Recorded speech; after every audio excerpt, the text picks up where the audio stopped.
England and the Dutch Republic fought a series of wars over trade in the latter half of the 17th century. Fought largely on the high seas, the Anglo-Dutch Wars are easy to forget amongst all of the religious wars, continental wars, rebellions, the English Civil War, and the general redrawing of the map that occurred in a very dynamic century in European history. But the Anglo-Dutch Wars were important. They affected the character of European colonization on 5 different continents, and they represented some of the most significant and interesting sea battles at the very height of the Age of Sail, as 2 of the world's greatest naval powers tested each other's skill with wood, silk, and iron for control of the world's oceans. And the ripping yarn of one of the most daring naval raids in world history deserves to be remembered. In the 17th century, the Dutch Republic and England were 2 sea powers with very different philosophies. While the English were forming an empire by colonization, the Dutch were more focused on trade.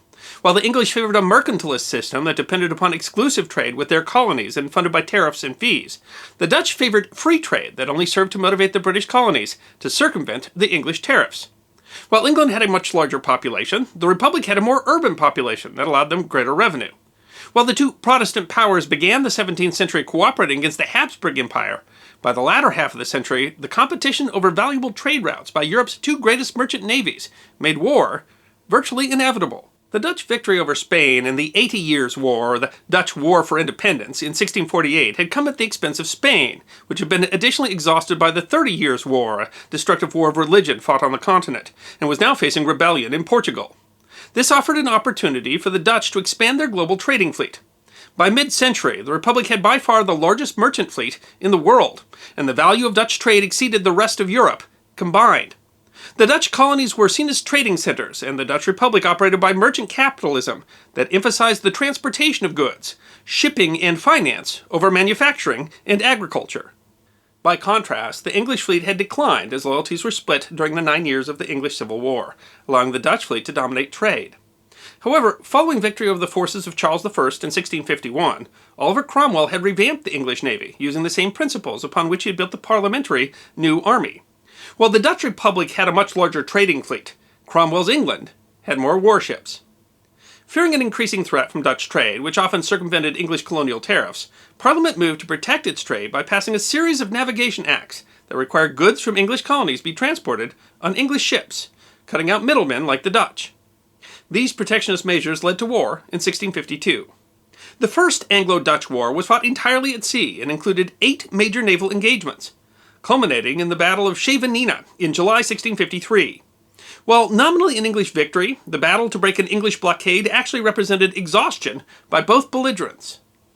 Cromwell hoped to press the Dutch into joining in a commonwealth, but in the end the English won few concessions, and the trade conflicts between the 2 powers remained largely unresolved.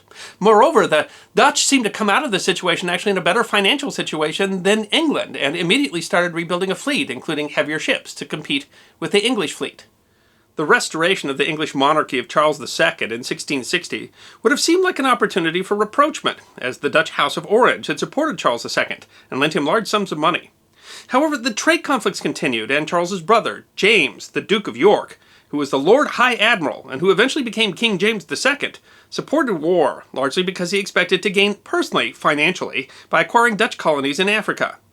Many Royal Navy officers also supported the war, as they expected to win battles, as they had during the First Anglo-Dutch War, and thus earn fame and fortune. Many of the English elite saw an opportunity to benefit from raiding and capturing Dutch shipping. And Charles II was easy to influence towards war, as he saw the prospect of a war as a chance to bolster his own authority. Charles began a series of provocations, attacking Dutch colonies in Africa and seizing the Dutch colony of New Netherland in North America. Charles used the Dutch response to these provocations as a cause to declare war in March of 1665. The English won a major victory in the first large engagement of the war in the June 1665 Battle of Lowestoft. The battle, which consisted of more than 100 ships on each side, and in which the English fleet was commanded personally by the Duke of York, was the worst defeat of the Dutch Republic's navy in its history, and the Dutch flagship, the Eendracht, exploded when its magazine was hit, killing the Dutch commander, Jacob van Bassenier Obdam. However, as was indicative of that war, the Republic could commit far more money to the conflict. Not only were they able to rapidly recover, but the Dutch had already engaged in an ambitious building program, the largest in the history of the Republic, to match the English fleet's heaviest ships.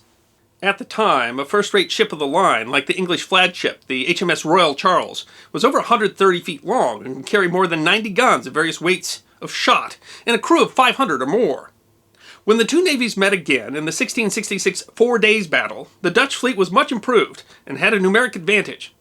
In what has been described as the longest and largest battle of the Age of Sail, the Dutch won an inconclusive victory in a bruising battle, only to lose 2 months later in another large engagement called the St. James Day Battle. The English then took advantage of the damage to the Dutch fleet to make a daring raid on the Vliet estuary in the Netherlands, doing much damage and burning 2 warships and 140 merchant ships for virtually no loss. The raid, commanded by Admiral Sir Robert Holmes, was called Holmes's Bonfire. Still, neither fleet had been able to substantially reduce the other. The war seemed to be favoring Charles II, who in 1666 moved to push for peace on terms that would be favorable to England. But the victories were actually hollow. The Dutch had actually been more successful at privateering, that is, raiding each other's merchant fleets. And the cost of repairs to the ships damaged in the battles of 1666 had left Charles II impoverished. Moreover, London had been stricken with the Great Plague of London, the last major outbreak of the bubonic plague in Europe, and then in September 1666 by the Great Fire of London. As London was the largest city in England and a great source of royal revenue, the disasters, combined with the costs of the war and financial mismanagement, put Charles II's England near financial collapse, and he could not afford to maintain his navy. Much of the fleet was laid up, as Charles could not afford to pay their crews. The peace talks were really an act of desperation on behalf of Charles, and also, partly, a ruse, as he was simultaneously seeking to obtain a loan from France to further prosecute the war. The Republic, instead, decided that the best course was to seek a clear victory that would end the war on terms favorable to the Dutch, and so they planned one of the most daring naval raids in history. The Dutch planned to take a fleet up the Thames estuary in Kent, past a fortress at Sheerness at the mouth of the River Medway, to the Royal Navy dockyard at Chatham, where most of the English fleet had been laid up and would be defenseless. It was a daring idea, so much so that many Dutch officers thought it impossible, objections to which the admiral in charge, Michiel de Ruyter, responded, "Orders are orders." The English thought it impossible as well, and they had hardly prepared for the possibility. The Medway shoals were thought to be nearly impossible without pilots who knew them, and the idea of a brazen attack in English home waters was largely unthinkable. The fortifications along the Medway were mostly outdated, undermanned, and in decay.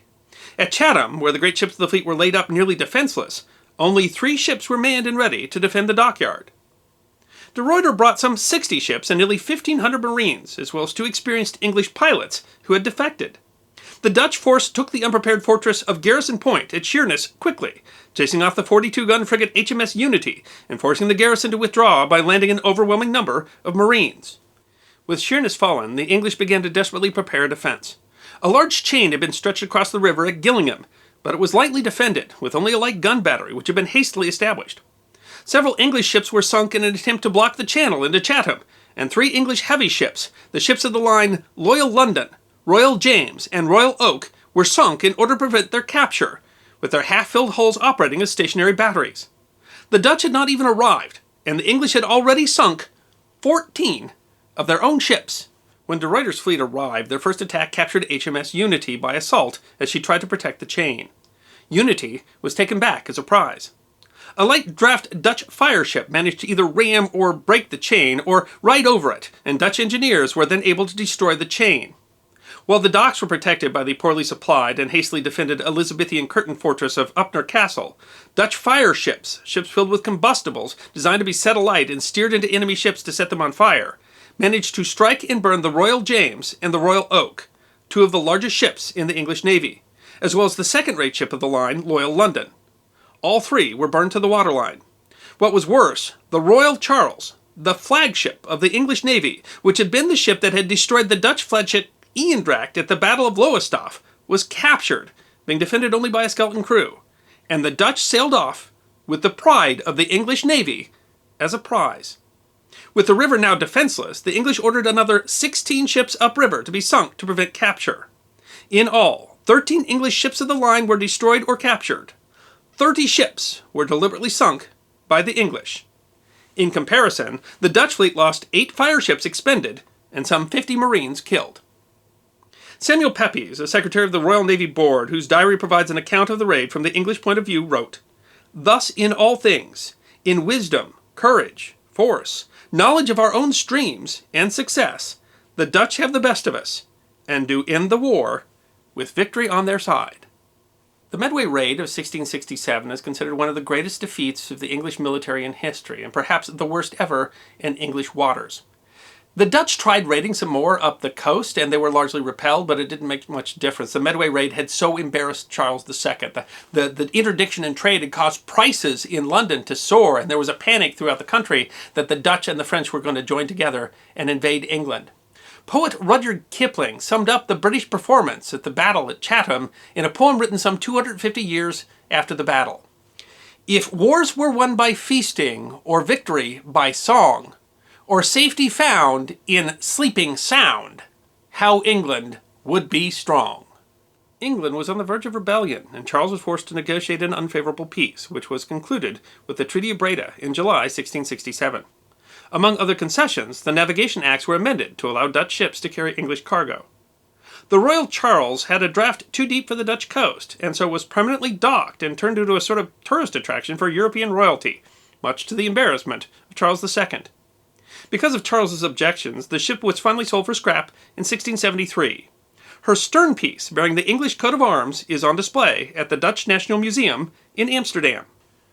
Charles II considered the raid to be treacherous, and he was incensed that the Dutch would attack while peace negotiations were going on. He, of course, forgot about his own duplicity in those talks. Largely because of Charles II's bruised ego, the peace didn't last, and less than 5 years later, there was a third Anglo-Dutch War. The Second Anglo-Dutch War had large implications for the empires of these two major powers, but one of the implications is particularly interesting. Early in the conflict, the English had captured the Dutch colony of New Netherland in North America, while the Dutch had seized English sugar colonies in Suriname. Largely able to dictate terms of the treaty, the Dutch chose to keep the colony in Suriname, which they saw as having more economic value. The British kept New Netherland, and the colonization of North America from then on would have a largely English character. The colony of New Netherland included a port, which the Dutch had built in 1648, and which had originally been called New Amsterdam. Because of the terms of the end of the Second Anglo-Dutch War, that port, New Amsterdam, fell into English hands, and it was renamed. Today, that port is known as New York City. I hope you enjoyed this episode of The History Guy, short snippets of forgotten history between 10 and 15 minutes long. And if you did enjoy, please go ahead and click that thumbs up button. If you have any questions or comments or suggestions for future episodes, please write those in the comment section. I will be happy to personally respond. Be sure to follow The History Guy on Facebook, Instagram, Twitter, and check out our merchandise on teespring.com. And if you'd like more episodes on forgotten history, all you need to do is subscribe.